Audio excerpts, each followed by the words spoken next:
Amém. Bom, a gente começou um assunto aqui hoje, no nosso primeiro encontro, e eu recomendo você a ir lá e assistir o primeiro capítulo. Depois você vai lá no YouTube e vê o primeiro capítulo, e fala, mas eu não vi o primeiro, não vou entender o segundo. Não, nós vamos começar aqui outro capítulo. É uma conversa começando agora, mas a gente não vai voltar à conversa que a gente teve antes. Amém? A gente só vai continuar no mesmo assunto. E até para iniciar a conversa da agora, na parte das 9, eu comecei a conversa com o Cláudio de um jeito, e agora eu quero começar a mesma conversa de outro jeito. Eu comecei dando um testemunho e falei com o Cláudio que eu estava com muita vontade de chegar aqui esse dia para poder conversar. Eu estou com muita saudade de conversar com os amigos. Porque a gente fez uma volta ao mundo aí em 80 dias e foi uma volta muito intensa, muito intensa. Então, desde agosto, mais ou menos, que a gente está assim, rodando por lugares que a gente tem tido contato há 20 anos. Então, há 20 anos atrás, a gente esteve na América, tem 30 anos que a gente convive com a Europa, há 20 anos atrás eu estive no Japão, enfim. Então, isso é uma história, né? O nosso ministério, como Ministério Sal da Terra, tem 30 anos, e durante esses 30 anos a gente sempre teve uma visão do ministério no sentido da sua relevância no contexto do mundo. A gente nunca quis entender o Ministério Sal da Terra no contexto local, particular, privado. A gente nunca desenvolveu o ministério no sentido resolutivo, plantar uma igreja para ser mais uma igreja. A gente queria que fosse um ambiente pedagógico de conhecimento, daquilo que é mesmo o propósito de Deus, como a gente cantou aqui, a primeira parte. Então, rapidamente, em 5 minutos, eu tenho que dar um testemunho para você. Como é que começou o Ministério Sal da Terra? Começou a partir de alguns jovens, e agora nós vamos, inclusive, fazer um aniversário lá de 30 e tantos anos, onde a gente vai estar lá em Uberlândia, num jantar comemorativo lá para a comunidade, porque hoje a Missão Sal da Terra, que foi a primeira instituição que a gente criou. Então, o primeiro movimento que a gente fez como banda Sal da Terra foi criar uma fundação. E aí a gente era uma banda que era a nossa atividade, mas não era a nossa vocação. Então, a nossa vocação era usar a música, essa relação assim, para poder gerar uma consciência para a nossa geração. Então, nós éramos todos na faixa aí de 20 e poucos anos, todos recém-formados. Nós éramos um grupo de 10 jovens. 10 homens que assumiram um compromisso, empenharam uma palavra de empreender no reino de Deus, mas empreender de forma redentiva. A gente queria, desde aquela época, a gente entendia que a espiritualidade não seria verdadeiramente espiritualidade se ela não tivesse uma ação redentiva na comunidade. Então a gente percebia que um dos desgastes da nova geração, que foi o meu desgaste como jovem aos 15 anos de idade, foi perceber que a igreja estava ficando mais religiosa do que espiritual. E que a gente estava vivendo um modelo de igreja que ele estava tendendo a uma exaustão. Então, há 30 anos atrás, a gente já percebia que o modelo de igreja que a gente praticava, ele não era sustentável, ele não era replicável, porque ele caminhava para uma realidade, principalmente a nível de Brasil, que não tinha sustentabilidade. Então, a igreja, ocupada da sua viabilidade, ela estava criando um sistema que só funcionaria na base da prestação de serviço. Quanto mais eficiente fosse a igreja, quanto mais numerosa, quanto mais gente ela reunisse, quanto mais sofisticada ela fosse na sua forma de existir, mais ela ia demandar prestadores de serviço, mais ela precisava contratar mão de obra. E quando a igreja tem que contratar mão de obra para continuar existindo na forma que ela existe, ela vai lá e sequestra essa mão de obra do ambiente que ela deveria estar transformando. E aí a igreja desertifica o seu entorno. Porque quanto mais exigente ela for na manutenção do seu rito, quanto mais sofisticado, quanto mais exigente for o seu público, quanto mais as pessoas dependerem do rito, da liturgia, mais você tem que qualificar a mão de obra para isso.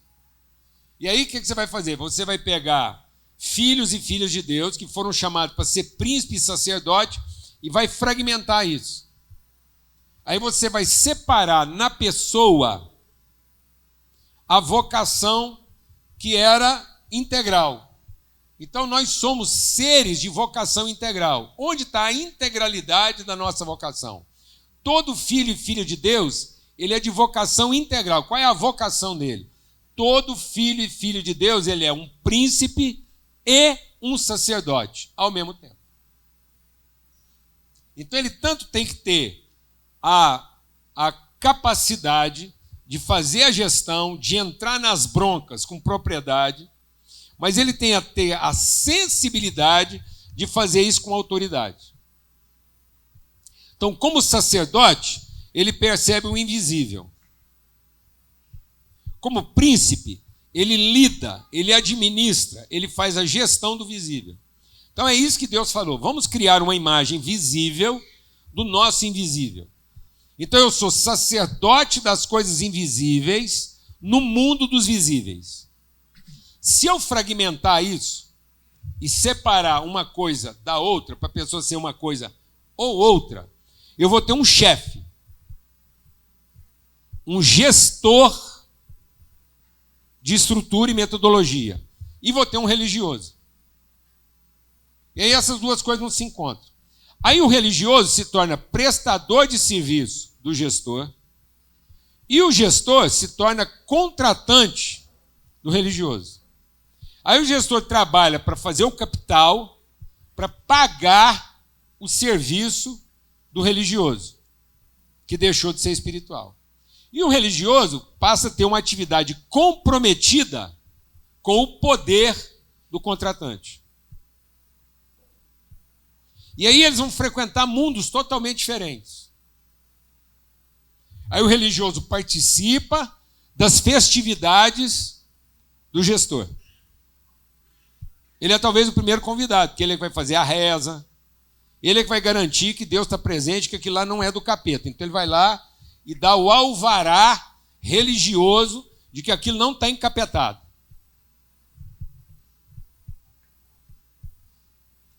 Nada parecido com o que acontece hoje em dia. Mas, geralmente, todo o evento é organizado e o religioso avisado por último. Também não acontece hoje em dia. Raramente. Alguém está entendendo o que estou falando ou não? Aí ele é o acessório da chancela religiosa. E o outro é o patrocinador da atividade. Então, o comerciante, gestor, patrocina a manutenção da religião e a religião valida a atividade comercial, mas a transação é comercial. E a palavra de Deus diz que nos últimos dias é para aí que todo profeta iria. Nos últimos dias, os profetas, que são nossos filhos, iriam para o caminho de Balaão. Então você foi levantado para ser um profeta. O que quer dizer que você é um profeta? Quer dizer que você vai ter a autoridade de administrar, saber o que tem que ser feito, por que tem que ser feito e para onde isso vai levar, porque você vai ter a sensibilidade espiritual profética para dar direção para isso. Então eu vou ter um profeta, vou ter um empresário profeta e vou ter um príncipe profeta. E é isso que Deus diz: eu vou converter os pais aos filhos e os filhos aos pais para que eu não fira a terra com maldição. Então, o Elias, como religioso, não conseguiu transformar. A Jezabel, como poderosa, só conseguiu escravizar. E a Jezabel foi lá e contratou todos os profetas. Então os reis têm a tendência de contratar os profetas. E os profetas têm a tendência de se tornarem prestador de serviço para o comércio. É o caminho de Balaão. O que Balaão fez? Ele nunca profetizou uma mentira. Mas ele arrumou um sistema religioso para continuar mantendo sua atividade religiosa, profetizando aquilo que o governante queria que ele falasse. Porque a gente foi lá e fragmentou. E um homem com a mente dividida não prospera. Então, o que o ser humano está dividido? Ele está dividido entre o espiritual e o material. O visível e o invisível. Sendo que isso não tinha que estar dividido, isso tinha que ser a expressão de uma coisa. O visível expressava o invisível e o invisível se materializava no visível. Deixa eu dar 2 exemplos do que você está falando, até para tornar mais prático, né? E para te ajudar a continuar. Há pouco tempo atrás, eu olho essas imagens aqui e me lembro do período em que a igreja sequestrava, a igreja cristã, é bom deixar isso claro, a igreja sequestrava os melhores músicos, os melhores artesãos, e eles deixavam a sociedade da qual eles poderiam ser parte e bênção, e traziam tudo aquilo para dentro da estrutura da igreja de forma sequestrada, né? E aí, dentro da segunda etapa que você comentou, e péssimo, né? O pior período recente da história cristã. Voltando mais no tempo, me chama muita atenção, esses dias eu conversava com alguns amigos a respeito do período que os israelitas chamam de período dos juízes, né? Antes de haver um monarca, antes de haver um rei, Israel como um todo era direcionada, era orientada por homens que Deus levantava e eram chamados juízes, não no sentido lex, né? No sentido da orientação. Muito bem. No final do período dos juízes, aparece a história de um sacerdote contratado. No final do período de juízes, a gente tem uma das piores épocas do povo de Israel, no momento em que um levita é contratado para atuar dentro de uma certa região, dentro de um espaço geográfico. O resultado disso é estupro coletivo, o resultado disso é morte, o resultado disso é uma tribo que quase que desaparece, exatamente porque ao invés... Genocídio. Extermínio. Ao invés de se perceber como parte, as pessoas são levadas a uma parte de forma contratada. Né? Exatamente o que você está falando. O Brasil está vivendo uma rota de extermínio. O Brasil é uma nação que está sendo gradualmente exterminada. Nós somos a maior velocidade de envelhecimento do planeta e somos hoje a maior velocidade de taxa de natalidade da história. Nós já temos estados no Brasil que a taxa de natalidade é 1,5. E aí nossos principais exemplares, os melhores exemplares da espécie brasileira, estão sendo sequestrados para serem prestadores de serviço no ambiente em que eles são pagos para ter vez, mas não têm voz. Quem é que tem vez numa casa e não tem voz? Fala para mim. Quem tem vez numa casa e não tem voz? O escravo? Ou a criança. A criança ainda tem a vontade de dar uma birra. Agora, pede para um escravo dar uma birra. Pau de arara.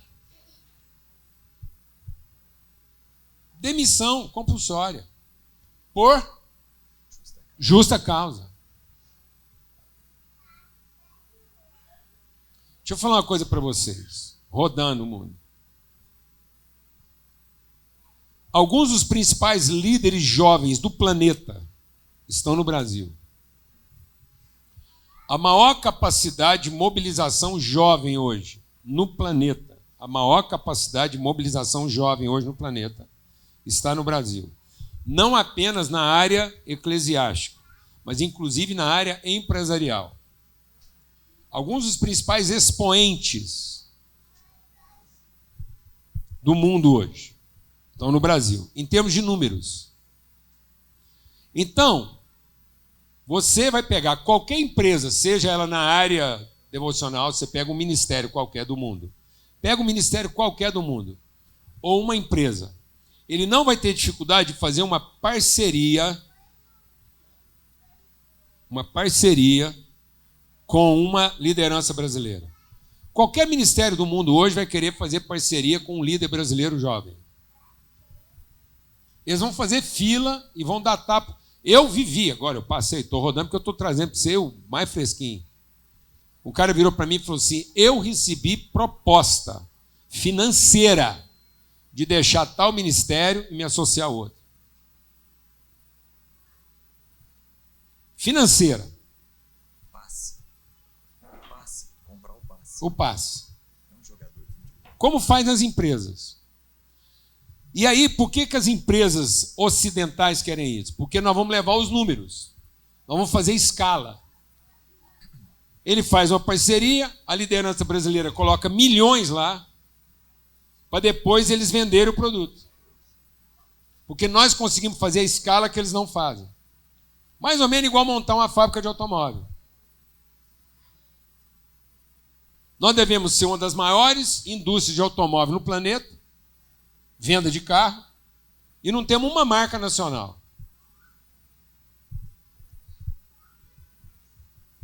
Que preste. Alguém aqui está entendendo o que eu estou falando? Não? Então, aí é lógico. Agora, o que você não vai ver? Você vai ver um jovem brasileiro alcançar o máximo da cadeia executiva. Ele vai ser o CEO do CEO do CEO. Ele vai ser o Lúcifer do mundo corporativo.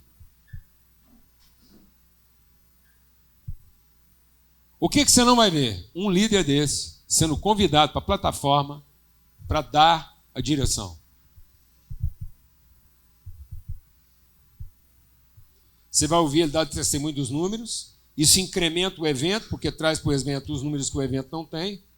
Depois o líder do evento faz um apelo para investir na Brazucada, levanta milhões de recursos para montar mais uma fábrica de automóvel no Brasil. Para justificar o investimento dos acionistas. Papo reto. E o que ela fatura com o investimento dos acionistas é muito mais do que ela lucra, inclusive na venda dos carros. Se você precisar que eu seja mais específico, eu não vou ser porque não dá tempo. Então, amém? O que é isso que está acontecendo? Então, quando a gente começou o ministério, a gente entendeu que nós tínhamos que gerar uma cultura empreendedora e não religiosa. Então, o Ministério do Céu da Terra não foi gerado para fazer uma multiplicação acelerada de mais do mesmo. A nossa intenção, nosso compromisso, inclusive é o que a gente tem compromisso aqui nesse lugar há mais de 10 anos, é criar um ambiente, fornecer um ambiente de reflexão, para que cada um possa, nesse ambiente espiritual, entender o seu propósito na vida e atuar num ambiente espiritual seguro, dentro da sua área de atuação, como um príncipe e um sacerdote. E não ocupar, dentro de uma atividade religiosa, a mão de obra de quem quer que seja. Então, o nosso empenho sempre foi gerar, a partir do ministério, uma cultura empreendedora e não uma atividade resolutiva. Então, nós não queríamos uma igreja resolutiva e nem queríamos comerciantes resolutivos. Então, nós não queremos que você vá lá e, a partir de uma atividade resolutiva, faça uma contribuição passiva do seu recurso. Não queremos a sua oferta, nem seu donativo. Nós queremos um ambiente onde você vai sendo transformado e você mesmo, dentro da sua realidade, nesse ambiente espiritual, seja um empreendedor que transforma, a partir da sua realidade, numa geração de recursos a vida de todo mundo. Então a gente vai ter muito mais êxito na nossa atividade se todo mundo aqui entender o seu negócio como parte do empreendimento gerando condições redentivas.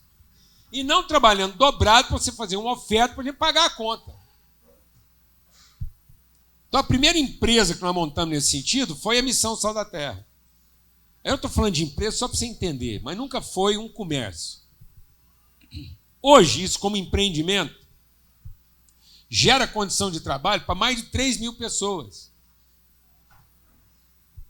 Administra um orçamento de 350 milhões de reais por ano. Foi a primeira empresa na área de saúde pública no Brasil a ter creditação como selo de qualidade no Brasil.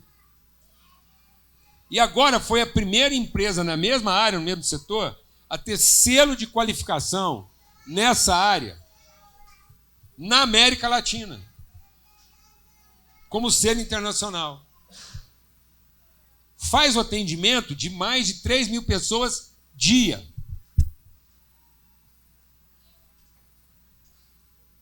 São cerca de quase 3 mil famílias sendo atendidas por dia, com qualidade. Depois, outra empresa foi a rede de igrejas. Hoje o ministério são mais de 100 igrejas. Nós não temos um padrão dogmático. O Ministério da Saúde da Terra não tem código de doutrina, não tem manual de liturgia, não tem modelo eclesiástico. Se você andar nessas 100 igrejas, você vai encontrar mais de 30, 40 modelos diferentes de ser igreja, de tudo quanto é tamanho, tudo quanto é estilo, qualquer característica. Então, às vezes, você vai entrar numa congregação e falar, mas isso está ligado à mesma rede? Tá. Porque a ideia não era replicar o modelo, mas é criar uma condição de responsabilidade, onde cada pessoa, na sua condição, na sua realidade, fosse um agente de transformação. Isso quer dizer que dentro desse ambiente de trabalho empreendedor, nós estamos atendendo lá, seguramente, uma rede lá de mais de 1.500 trabalhadores. Gente que ousou estar lá trabalhando, atuando, umas, 1.500 famílias em condição de trabalho e de transformação. São mais de 20 organizações de transformação social. A partir da missão, várias organizações que continuam sendo criadas. Cada um aqui pode entender sua dor. Só aqui nós temos aqui mais de 6 organizações. Uma delas é a Missão África, um baita do empreendimento, que não tem uma vocação religiosa, não estão lá para fazer donativo. Não queremos a sua oferta. Não queremos que você vá lá e faz uma oferta, queremos que você se envolva. Daqui a pouco o Paulo Neto e a Ana vão falar disso. O Paulo Neto hoje, e a Ana, o Paulo Neto é o presidente da Missão África. Então daqui que nós estamos, tá vendo? Então ele é um empresário, ele não é um obreiro contratado. Então o presidente da Missão África não é um obreiro contratado. Você está precisando de mais serviço? Está pouco, Ana, está pouco tanto que vocês trabalham. Precisava arrumar essa bronca, você emprestar seu marido para ficar lá no Moçambique, enfiado lá, sem saber se ele vai voltar para ser pai da Luísa? Precisava, Ana? Precisava disso, minha filha? Não. Você tem uma verba lá da sua empresa, Paulo Neto, um donativo lá, a empresa lá resolveu dar um donativo para você fazer missões. Da onde você tira esse tempo, Paulo Neto? Onde você arruma horário? Ele está dormindo em casa, né, quando ele está aqui em Goiânia? Tá? E você ficou grado, inclusive, sinal que as coisas lá, assim... Meu Deus!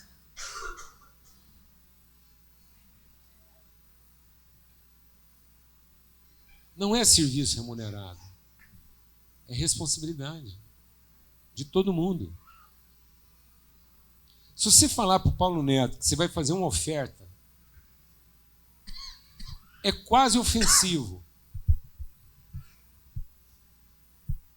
Tem hora que a gente recebe umas ofertas e só para não ofender o ofertante. Porque não era isso. Nunca foi isso. Nunca foi o financeiro.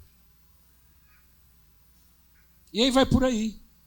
Não parou. Depois a gente criou o Instituto Total, que atende hoje canteiros de obras, escolas, tem feito a revolução na área pedagógica, na área da gestão.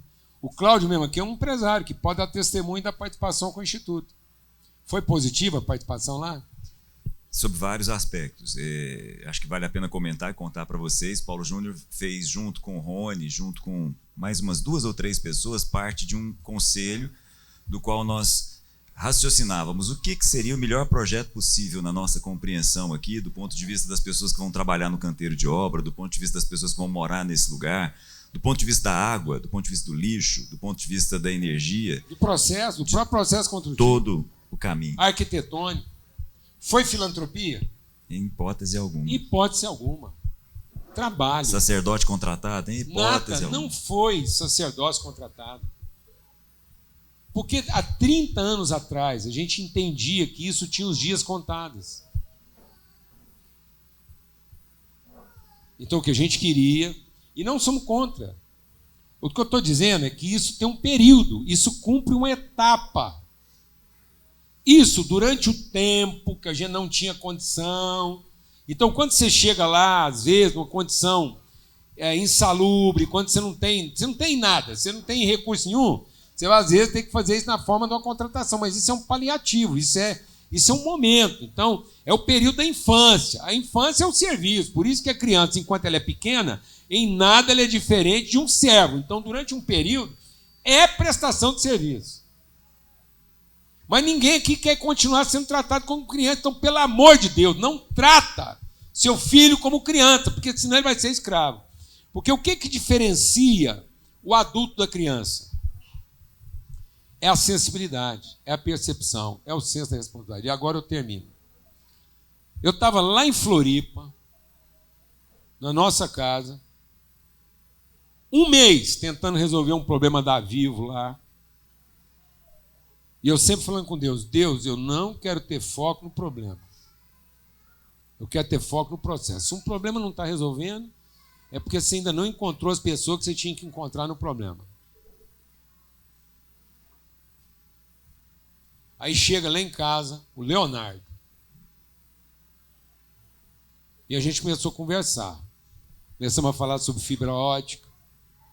O que o Brasil representa na conexão da comunicação hoje no mundo e não sabe, enfim. E fomos viajando, aí o Leonardo vira para mim e fala assim, mas sabe, Paulo, eu tenho 2 filhos, um de 18 e uma menina de 8, que ele casou muito cedo. Ele falou, sabe o que está faltando para a nossa juventude hoje? Senso crítico. Opa! Encostei em alguém com sensibilidade. Eu falei, o que você chama de senso crítico, Leonardo? Ele falou o seguinte, o cara chega, vê uma porta pronta, que o pedreiro fez bem feito. Aí ele vai lá, junta dinheiro para pagar o pedreiro, porque a porta foi bem feita do jeito que ele queria. Mas ele é incapaz de olhar para a porta e pensar assim, mas será que poderia ter sido feito de outro jeito?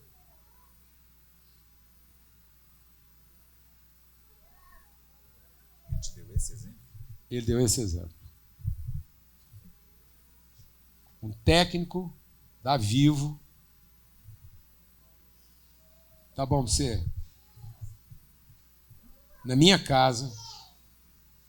Falou, falta senso crítico para os nossos jovens hoje. Porque eles são incapazes de olhar para uma coisa e pensar, mas será que isso não poderia estar sendo feito de outro jeito? Porque eles estão se contentando em pagar o preço do feito bem feito. Mentalidade escrava. A conversa continuou, terminou com eu e o Leonardo ajoelhado no escritório da nossa casa lá, chorando, abraçado, beijando um ao outro, não é lá, ajoelhado, beijando. Espírito Santo sendo derramado, fogo de Deus. Aí ele sentou, caiu numa crise de choro. Falou assim para mim, minha mulher está com câncer de mama. Eu precisava ter vindo aqui hoje para ser renovada a minha esperança. Eu falei, não, então peraí, vamos passar para casa do meu genro ali. Você vai conhecer a mulher dele, vai fazer uma visita para a Vanessa, o Ronaldo está lá, quero que você conheça meus filhos. No caminho, é visível, amado, isso é só 10 metros. No caminho de uma casa para outra, ele falou assim, antes de entrar na casa do seu genro, posso te falar uma coisa? Eu falei, fala. No meio da rua, cara. Chovendo. Eu falei, posso te falar uma coisa? Eu falei, pode. Ele falou, eu tinha raiva de trabalhar aqui em Jurerê.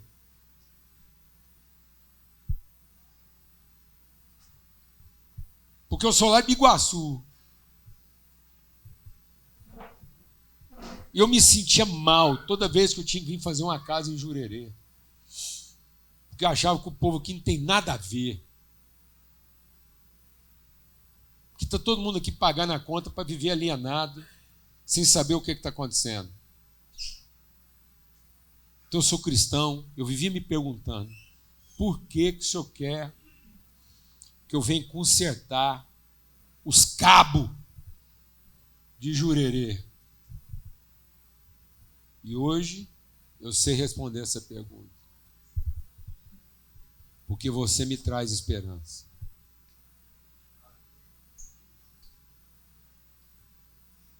Estar com você aqui hoje e orar me devolve esperança.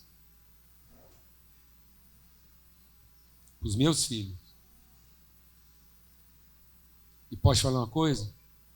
Fica animado, porque está acontecendo um avivamento em Jurerê. Eu estou entrando nas casas. E eu estou vendo. Rapaz, você não tem noção, não. Isso era sexta-feira, rapaz. De manhã. Aleluia. Então, é o seguinte. Lá em João, capítulo 12, abre lá, a partir do verso, João 12, diz assim: um dos seus discípulos, Judas Iscariotes, filho de Simão, aquele que havia de traí-lo, perguntou: por que você não vendeu esse perfume que foi quebrado aí nos seus pés por 300 dinheiros e não deu para os pobres? Sabe, amados, sabe aonde aconteceu essa conversa? Lá na casa do Lázaro, da Maria e da Marta. Jesus foi convidado para uma ceia na casa da Marta, da Maria e do Lázaro. O Lázaro estava na mesa como anfitrião ressurreto. A Marta estava fazendo o que ela sempre sabia fazer, cuidando da cozinha. E a Maria foi abençoar os pés de Jesus. É curioso, porque na vida de Jesus, na caminhada dele para a cruz, tem duas bacias. A bacia do poder, que lava as mãos, e a bacia da autoridade, que lava os pés. Gente acostumada com poder acha que o poder está nas mãos. E as pessoas acham que a vida é conquistada com o poder das mãos. E não é. A vida é conquistada com a autoridade dos pés. Gente acostumada a ter poder com as mãos, na hora do aperto e daquilo que não convém, ou quando ele se sente ameaçado, ele lava as mãos. E tem muita gente que, para manter o poder e não ter o seu poder comprometido diante de uma situação que pode comprometê-lo, está lavando as mãos do poder. Está lavando as mãos na bacia do poder. Sabe até que aquilo que está acontecendo é injusto. O Pilatos fez uma declaração: não é justo esse homem morrer. No meu parecer, ele é inocente. Mas como eu não quero uma bronca com vocês, que ele morra. E eu lavo as mãos. Porque gente que acredita no poder das mãos, para não se ver no aperto, lava as mãos para manter o poder. Mas gente acostumado com responsabilidade e autoridade, firma os pés. Ainda que tem que ter as mãos pregadas. Prega as minhas mãos.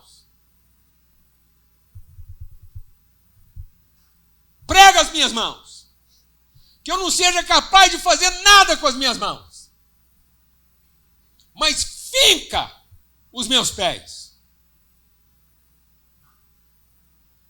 Jesus foi fincado no lugar da autoridade, onde as mãos dele não podiam fazer mais nada.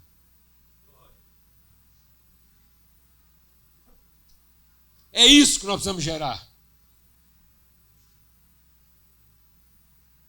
Gente que tem voz e não que está pagando o preço de TVs.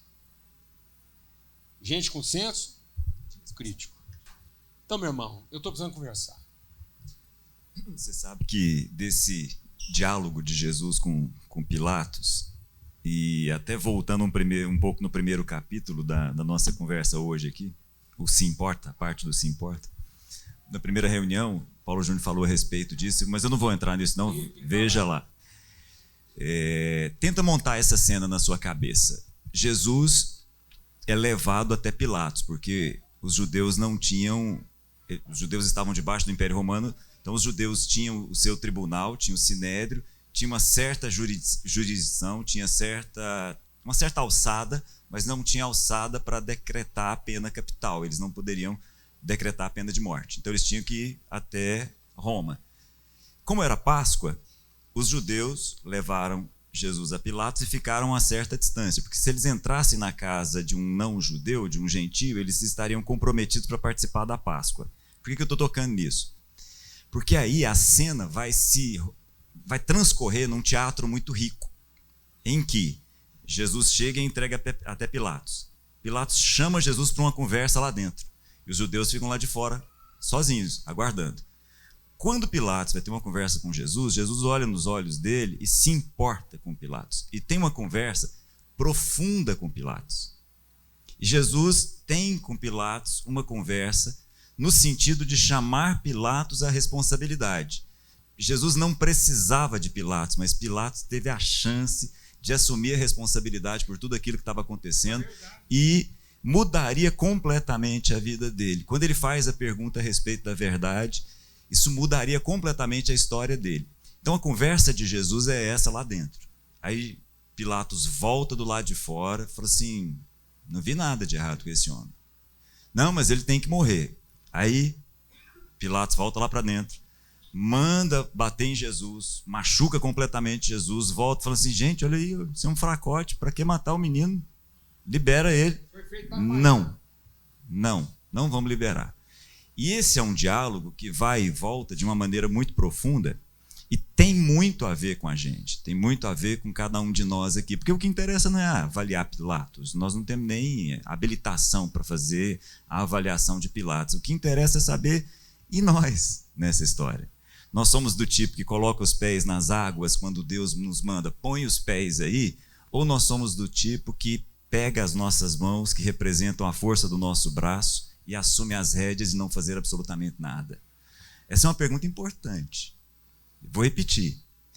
Nós somos do tipo que encontra águas que comprometem completamente o processo que está aos nossos olhos, mas nós colocamos os pés como quem tem autoridade, e aí as coisas vão acontecer? Ou nós somos do tipo que encontra algo em que nós devemos assumir a responsabilidade, não com a força e o poder das nossas mãos, e lavamos essas mãos? Nosso objetivo não é falar a respeito de Pilatos, nosso objetivo é falar a respeito de quem nós somos. Mas me chama muito a atenção como Jesus se importa com Pilatos da mesma... Sempre me chamou muita atenção como Jesus se importa com a samaritana, como Jesus se importa com Lázaro, como Jesus se importou do início ao fim com Judas. Como me chama a atenção. É muito forte a atenção que Jesus dá para Judas. E tem gente que acha que Jesus desprezava Judas, que Jesus tinha em Judas um inimigo. Sabe quem é Judas, amor? Somos nós. Que estamos trocando Jesus por recurso. E Judas tinha uma cifra na cabeça. Com Judas, ou era 30 ou era 300. Ele vendeu Jesus por 30 e estava propondo vender o perfume por 300. Então você vê que para Judas, Jesus valia 10 vezes menos do que um vidro de perfume. Sendo que ele falava que o perfume era precioso. Presta atenção nessa conta, mano. Que às vezes você acha que isso não passa aqui, não. Conta básica. De free shop. Um amigo sendo vendido como escravo, porque vale 10 vezes menos do que um vidro de perfume que ele considerou valioso. Papo reto, tem hora que a gente está disposto a gastar com um vidro de perfume mais do que o tempo que a gente está disposto a gastar com uma pessoa. Papo reto. É assim que Judas precificou.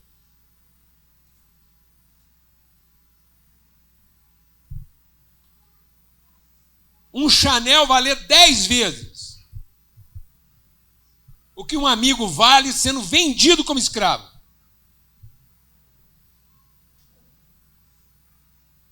Algumas coisas que faz bem ao nosso bem-estar valer 10 vezes mais do que uma pessoa. que a gente chama de amigo, mas na verdade eu precifiquei como escravo, porque 30 moedas era o preço de um escravo, que sempre tratou ele como amigo. E a gente faz a pessoa pensar que é amigo, mas na hora a gente vende ele como escravo, valendo 10 vezes menos do que a gente realmente considera valioso, que é o vidro e perfume. E mais, sabe como é que o Judas dissimulou isso? Na forma da filantropia. Para piorar o negócio, ele ainda falou assim: vamos dar para os pobres. Porque talvez a filantropia esteja sendo a forma mais cruel que a gente está usando de comprar o nosso direito até a vida que a gente escolheu. Porque através da filantropia eu não tenho que entregar de mim. Eu tenho que distribuir o que eu possuo. E Deus não quer que você distribua o que você possui. Deus quer que você compartilhe quem você é. Em nome de Jesus.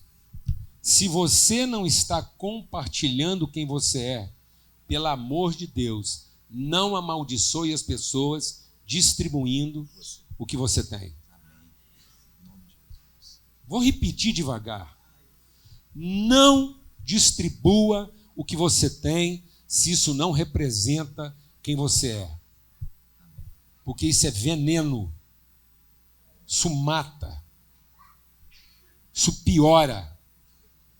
O Judas estava propondo uma distribuição de recursos para não ter que compartilhar quem ele é. Não substitua quem você é pelo que você tem.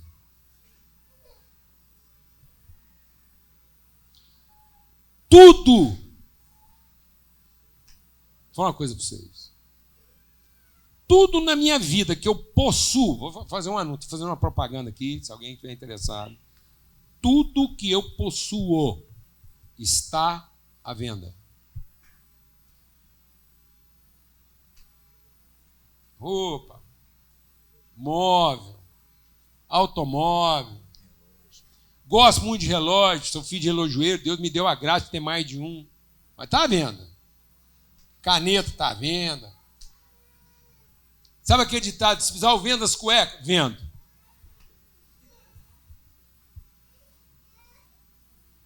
E minha família sabe. Paulo Neto sabe que nós nunca lá em casa tivemos senso de posse. Tudo estava à venda e está à venda em favor daquilo que a gente crê.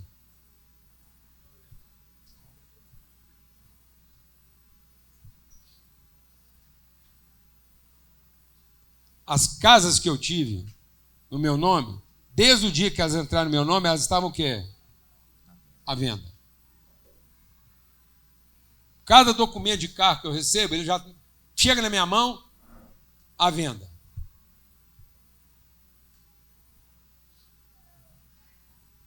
Minhas contas estão limpas. Se quiser saber quanto que eu estou devendo hoje, eu te falo. Mas não estou devendo mais do que eu tenho para receber. E nem mais do que eu possuo para pagar.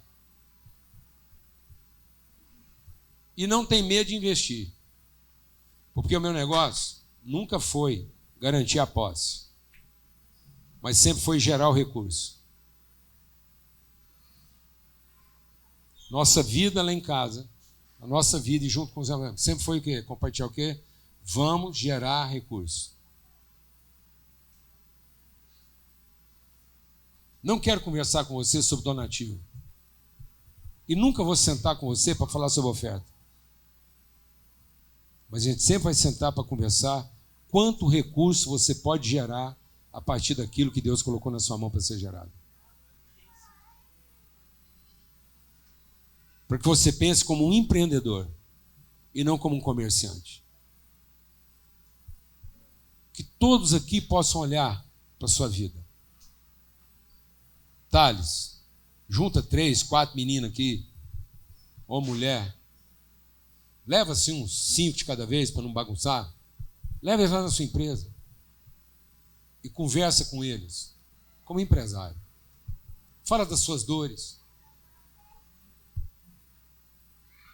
Fala das dificuldades que você tem com essa mulher maravilhosa que Deus te deu. O tanto que às vezes é difícil para ela aguentar você. E para cada vez que você pensou em desistir, ela pensou 10 vezes antes de você. Não? Pensou em matar, não pensou em desistir. Ele pensou em desistir, ela pensou em matar matar ele de vez.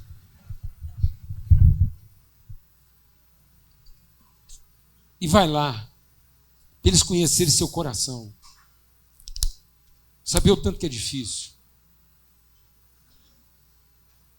Faz isso, Samuel. Todos aqui façam isso. Não entrega aqui seu dinheiro, não. Mas ajuda a gente a construir aqui um ambiente onde as pessoas possam pensar em responsabilidade e não em conta paga.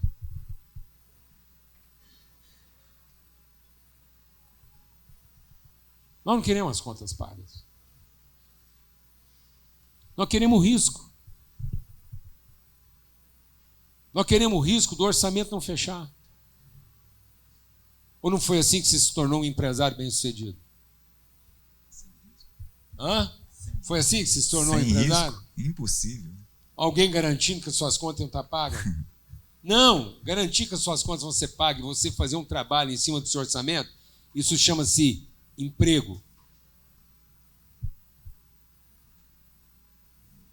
E no emprego, sexta-feira, você grita assim: hoje é sexta-feira! E aí o pau quebra até domingo. E aí você mete uma religião no meio, entre sexta-feira e segunda, só para saber que você não é do capeta.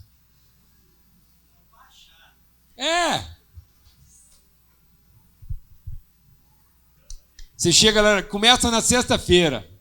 Essa é pro santo.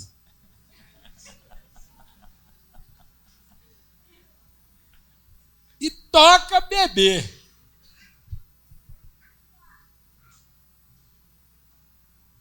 Amém, amados? Em nome de Jesus. Uma nação, um povo com senso crítico, com sensibilidade. Mas não podia ser diferente? Ou é só ter o recurso para pagar o feito bem feito? É só para ter o direito de saber que eu separei uma parte que me isenta de responsabilidade. E lavar as mãos. Ou nós vamos ajoelhar no pé dos nossos filhos para lavar os seus pés. E dizer: meu filho, ainda que te paguem mal, ainda que seja num lugar que você não merecia estar, ainda que ninguém esteja reconhecendo o seu currículo, ainda que seja num lugar que contradiz tudo que você já sonhou ter na vida, ainda que você vá para um lugar de profunda humilhação e desespero, você finca lá seus pés, porque Deus vai te entregar a terra que Ele te prometeu. Mas não foge dela. Não use o seu dinheiro para morar onde você gostaria de morar e não ajudar a possuir a terra que Deus nos deu por herança. Amém? Vamos compartilhar? Quer falar mais alguma coisinha? Eu estava precisando conversar, Carlos. A viagem foi longa, foi difícil. Foi muito bom, mas foi muito difícil. Voltar para casa é bom, né? Bom, mas ver tantos jovens no mundo inteiro, brasileiros, ganhando dinheiro, pagando as contas, comendo bem, vivendo bem, e sem saber qual é o real propósito disso, dói muito. Dói muito. Então nós vamos tomar a ceia, e eu vou fazer o seguinte: entre o pão e o vinho, você não ir embora como é um jantar de amigos, uma ceia, nós vamos dar alguns recados. Então, você comeu pão, está ali, compartilhando. Aí, antes de tomar o cálice da despedida, a gente fala algumas coisas na mesa e aí libera todo mundo, amém? Amém. Ninguém vai querer sair sem tomar o cálice, então pronto. Bora lá? Graças a Deus. Um privilégio estar aqui. Queria estimular todo mundo que está aqui. Amém? Você mexe lá, seu negócio, você mexe com o quê? Você tem uma empresa, um negócio, uma lanchonete, um carrinho de lanche, mexe com fazenda. Pega seus amigos lá, junta lá com seu pai. Quer colocar um desafio para seu pai? Quer colocar um desafio lá para seu pai? Ele não está aqui hoje. Trem bom é fechar negócio em nome dos amigos no dia que eles não estão. Vem cá, Sérgio. Saudade de você, né?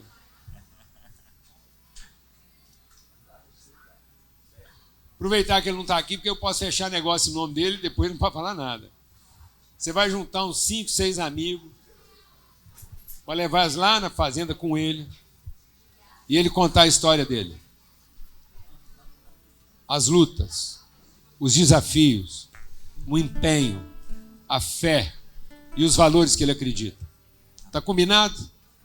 Está combinado? Amém? Onde 3 concordam, agora ele só tem que fazer, não tem chance. Quem mais entende o desafio disso? Separa um tempo. É isso que nós estamos fazendo. Cada um gerando condições. No seu local de trabalho, lá no seu consultório. Separa um tempo, leva essa pessoa, coloca lá na frente da sua escrivania. Abre suas lutas, adota jovens, para que eles entendam que não é o diploma. Daniel, quer colocar um desafio para você? Junta 3, 4 jovens aí na faixa de 15. Tá bom? E senta com ele lá, fala das suas crises, suas dúvidas, seus dilemas, para não se render, para não cair no lugar comum. Tá feito? Sabe por que eu estou te falando? Presta atenção no que eu estou falando com o Daniel aqui, ó. Quantos anos tem sua menina? 3 anos e meio. Me lembro o nome dela? Olivia. A Olivia tem 3 anos e meio. Sabe quantos anos tem o ginecologista da Olivia hoje? Alguém sabe quantos anos tem o ginecologista da Olivia? Sabe quantos anos tem o advogado dela? O terapeuta? Sabe quantos anos tem o pastor onde é que ela vai frequentar? Eles tudo estão com 15 anos de idade. Os hormônios tudo fritando. E os caras ensinando eles a ter direito. Você vai fazer medicina para ganhar dinheiro, ficar rico, morar num lugar bom, viajar para onde você quer, só voar de primeira classe. É assim que o médico da Olivia está sendo ensinado. O advogado dela, mesma coisa. Todo mundo. A hora que essa menina chegar lá com um problema ginecológico e esse cara tiver que tocar as intimidades dela, ela com 20 e ele com 35, 38, quase 40. Ele com 40 anos, muito provavelmente está com alguma crise no casamento, mulher brigando com ele, porque ela queria ir para Paris e ele queria ir para Araguaia. Pau quebrou geral. Casamento quase acabando. Por causa de um vidro de perfume. Aí entra a Olivia. 20 aninhos. Precisando de ajuda. Para cair na mão do quê, amado?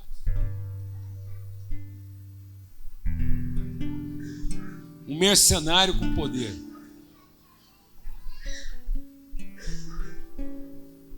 Depois, com 35, Pode ser que ela tenha uma crise no casamento. Uma ameaça de divórcio. Aí o advogado dela tem 50.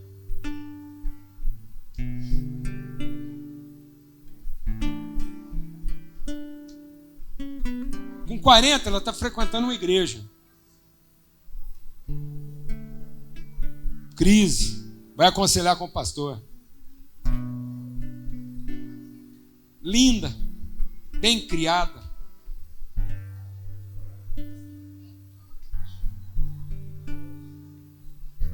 Amém? Só açúcar mascavo. Nunca pegou um cristal. Ai, Jesus. Aí entra lá. O cara empoderado. Adota, Daniel. Pega essa molecada, tudo de 15 anos. Entendeu? E leva eles lá. Pra eles orarem para você, não com admiração de quem ficou rico, mas com o respeito de quem se importa.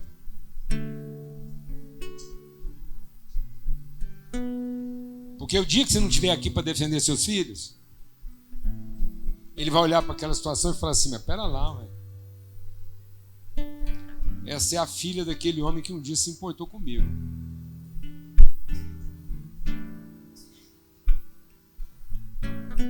Que repartiu comigo quem ele era.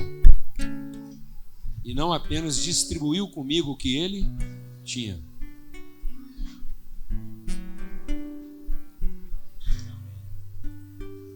Tem muito trabalho. Muito trabalho. Nós não queremos aqui ter garantido o recurso. Nós queremos ter aqui a certeza da responsabilidade. Que cada homem e mulher nesse lugar, desde essa criança tem 3 meses de idade, ela é uma princesa e uma sacerdotisa. E ninguém vai separar isso dentro dela. Ninguém vai fazer ela pensar que ela é uma coisa ou outra. E que um está a serviço do outro. Não. Eles são expressão da mesma pessoa. Glória a Deus. Aleluia. Então agora você, como é que é? Cadê? Vira assim. Quem não sabe, nunca usou aqui. Isso não é uma tampa, é uma bandeja. Aí você abre a sua bandeja e reparte o seu pão como quem quer compartilhar a vida. Entrega para alguém.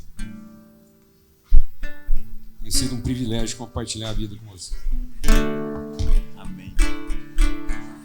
Na noite em que Jesus foi traído, com a gente. ele partilhou do que ele era. Ele não partilhou daquilo que ele tinha. Louva-me, Senhor Jesus. Já não quero ser o mesmo.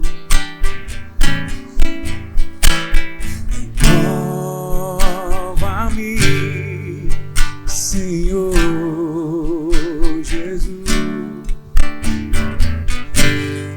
Põe em mim teu coração. Você sabe, ministra. Nós queremos ter o coração de Jesus. Tudo que há dentro de mim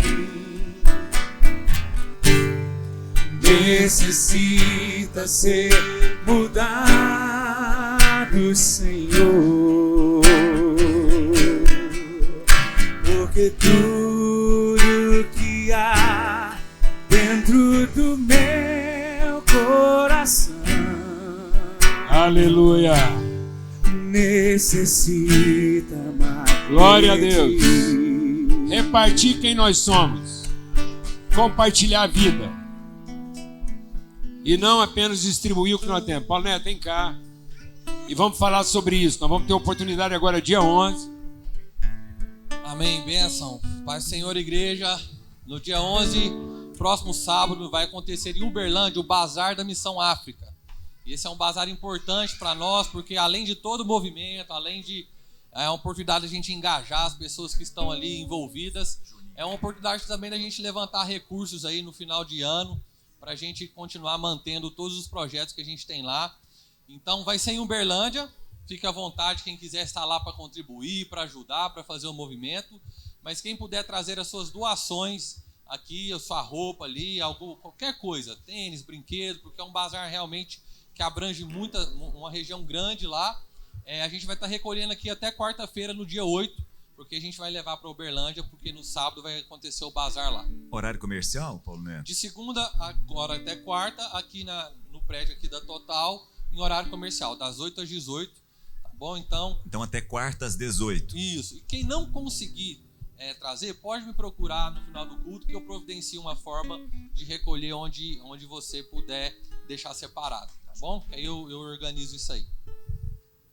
Queria falar uma coisa sobre esse negócio. Pelo amor de Deus. Se der para você já trazer limpo. Claro, passado. Não, você pode achar que é meio óbvio eu falar isso, mas pelo amor de Deus, traz limpo, costurado. Amém, mano? Canseira. Se chegar limpo e costurado, você pode também colocar um bilhete, uma mensagem. Porque o grande propósito disso também é fazer com que as pessoas possam desfrutar de coisas que às vezes o dinheiro não compraria. Amados, eu penso um cara que gosta de comprar em brechó. Mais uma aqui, ó. Domingo eu estava com uma, essa é outra. Brechózaço. Seguinte. Uma vez, meu filho, eu estava com dinheiro para fazer a última compra de supermercado do dia. Era o dinheiro do dia. Voltando da escola, passei na porta da Cruz Vermelha, uma blusa de frio. Começando o inverno. Falei, a Lana tá sem blusa de frio. Aí veio um dilema. Nós morre de fome ou nós morre de frio? Lá é menos 20. Fé. Parei o carro, fui lá e comprei a blusa de frio. 5 libras. Levei para casa. A Lana foi dar uma lavada, me chamou. Falei, bem, tem dinheiro dentro dessa roupa aqui. Foi mesmo? Falei, tem. 100 libras. 1 mês de compra. 1 mês de compra. Voltei lá no brechó. Falei, gente, queria falar para vocês. Vocês sabem quem é que deu essa roupa aqui? Porque eles esqueciam um dinheiro no bolso aqui. Vocês podiam identificar para devolver. Falei, não, meu senhor, o senhor não entende como é que funciona aqui, não. As pessoas colocam dinheiro dentro das roupas, entendendo que esse recurso vai chegar onde Deus quer que chegue. O dinheiro é seu. Meu Deus do céu. Amém, irmãos? Amém. Então você pode conversar com os meninos, porque o assunto é outro. O assunto é outro. Glória a Deus. Não é o seu descarte. Não é distribuir o que você possui. É compartilhar quem você é. Tá bom? Dia 11 também vai acontecer aqui. Põe o slide aí pra gente. Dia 11 vai acontecer aqui. Dia 11, o pau tá quebrando aqui. Dia 11 vai acontecer aqui um encontro entre amigas. Paula Guimarães e Camila vão falar do desafio da maternidade no meio dos afazeres da casa, do trabalho, enfim. Geral, maternidade, fé e trabalho. Os desafios da mulher no século XXI. Sábado, a partir das 9h30. 9h30 da manhã, as mulheres todas convocadas. Vem para cá. Você que passou por esse desafio, venceu. Você que está com medo de entrar nele. Você que está enfrentando. Então, é um ambiente entre amigas, sábado, a partir das 9h30. E dia 9 de dezembro, nós estamos tendo um movimento aqui em Goiânia muito legal, que era lá o Café com Amigos, que foi transformado no Fio do Bigode. E o Fio do Bigode expandiu, é um almoço hoje de homens que ficam compartilhando, que estão fazendo isso que nós estamos falando aqui. Encontro, mesas pequenas, mesa grande, é um ambiente de fomento, de estímulo, a uma transformação do entendimento para responsabilidade. E aí vai acontecer um summit, dia 9. É um sábado aqui o dia todo, é isso? Começa de manhã, pela manhã até a hora do almoço.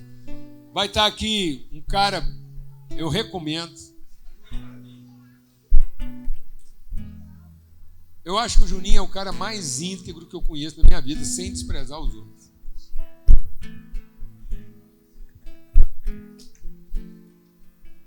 Eu tenho que dar esse testemunho na sua vida. E aí você veio para receber isso. Tiago Cardoso, um jovem que está vivendo assim o mundo, lá onde os desafios acontecem, no meio corporativo. Fábio Neto, que hoje é alguém que fala internacionalmente na área de empreendedorismo responsável. E esse nós recomendamos. E um velho amigo que vem aqui falar de velhice, de maturidade, de história. Vim para contar história. Amém? Só para acrescentar, o tema é hombridade, família e negócios. Então, os homens aí, levantam as mãos aí. Esse QR Code é o QR Code. Daniel, se você puder projetar nas televisões ao lado, por favor, você aponta a câmera do seu celular, já vai cair no link da inscrição. Tá ok? Vai ser aqui mesmo no Instituto Total. E ainda vão ser outros palestrantes, vão ser confirmados, CEOs de empresas aqui de Goiânia, de grandes grupos também. Tá bom, pessoal?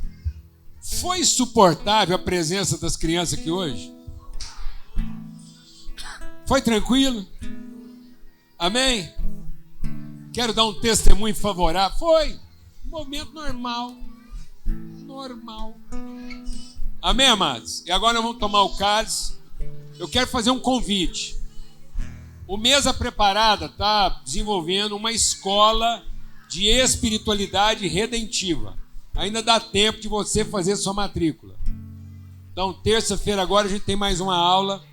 Então, se você quiser matricular, entra lá, Mesa Preparada, e você vai ter todas as informações lá de como você pode participar. Vamos todo mundo ficar de pé, tomar o cálice juntos.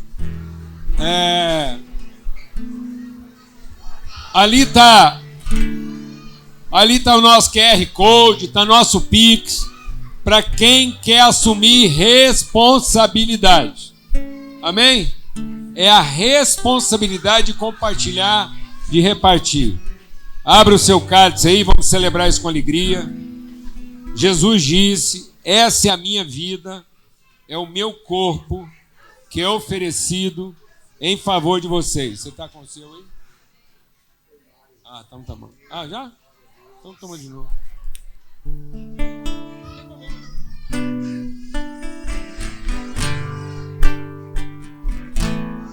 Eu semeei um pequeno, colhi um grande, olha aqui. O testemunho na hora já. Amém?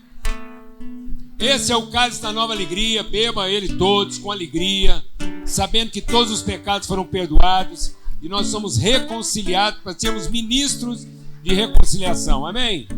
Bebam todos. Graças a Deus.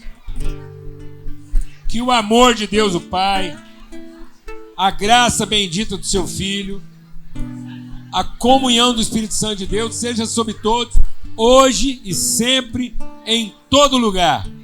Em nome de Cristo Jesus o Senhor. Amém. Vamos em paz.